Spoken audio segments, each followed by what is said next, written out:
For a charity which gets hundreds of local school pupils each year up close and personal with farm animals, it's been difficult to see a way forward amid the current restrictions. Well, obviously we've been hampered this year with the COVID restrictions.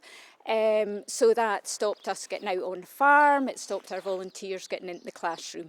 So RHET across Scotland, we're having to think out the box. How can we still do our job?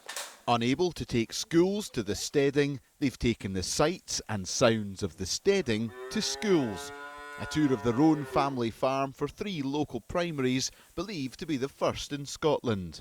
The Roans have really pushed the boat out and made it fun. Because as you say, they're not out on the farm and they're not seeing and smelling it. So that's why we added a wee bit of the festive cheer to it today. But certainly these schools are all rural schools, so if they're not out on farm, they don't need to look far to see a farm or smell a farm.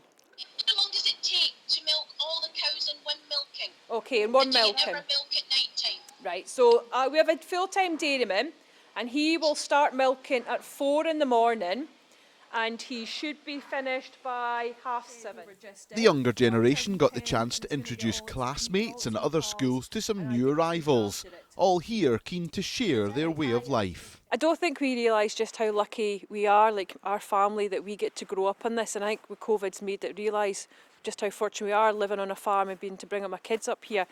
And other kids don't get to experience that. And yes, I just thought, we should share that with other kids and bring that to them. And if I can do that, it's great. And by going online's another means of doing it. And there was a bit of festive fun too. The virtual trip seemed to be a hit. Very interesting, and I like to see what it's like. My favourite bit was seeing the pygmy goats. Why did you like them? I love goats. Well, I live in a beef farm, so it's nice to see a different side of farming. It was good to go and see a different farm that you haven't been to, but also not to be walking through all the mud and smelling all the smells. It's probably quite important to see so they know what we're doing kind of on the farm, so they kind of know what it's going to be like. And the organisers are delighted to keep rural learning going. I think we're all very aware that children and adults, we forget where our food comes from, and it's not rocket science, but we need to get that message out there.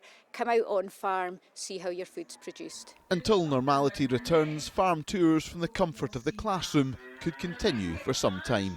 Bruce Mackenzie, ITV News at Borland of Culvein Farm. That's right, that's right.